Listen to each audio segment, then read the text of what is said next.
حزب البحر شریف پڑھنے کے متعلق کیا ہدایت ہیں سرکار مبارک صاحب رحمۃ اللہ علیہ کی اور ان کی تعلیمات کیا ہے؟ حضور مبارک صاحب علیہ الرحمہ دلائل الخیرات شریف پڑھنے کی تلقین فرمایا کرتے ہوتے تھے اور الحزب الاعظم کی تلقین فرمایا کرتے ہوتے تھے، ان کی اجازت فرمایا کرتے ہوتے تھے، اور حزب البحر کے بارے میں آپ ارشاد فرماتے تھے کہ اس کے پڑھنے سے بندے پر جنات کا غلبہ ہو جاتا ہے، ان کی اٹیک کا خطرہ ہوتا ہے۔ تو اسی لیے حزب البحر کی اپنی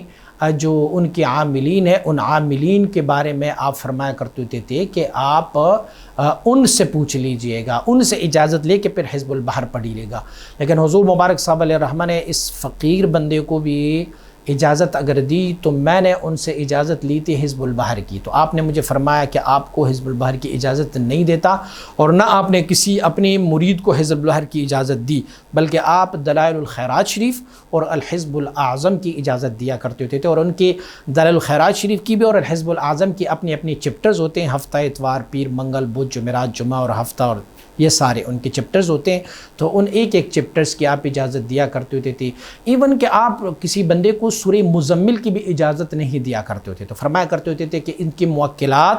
اور ان کے ساتھ جو موکل ہے وہ بہت بھاری، بہت وزنی ہے، وہ بندے کو مخبوط الحواس بنا دیتے ہیں اور بہت ساری چیزیں ان کی زندگی میں خراب ہو جاتی ہے۔ تو چونکہ دلائل الخیرات جو ہے درود شریف کی وظائف ہے اور الحزب الاعظم ادعیہ ماثورہ ہے،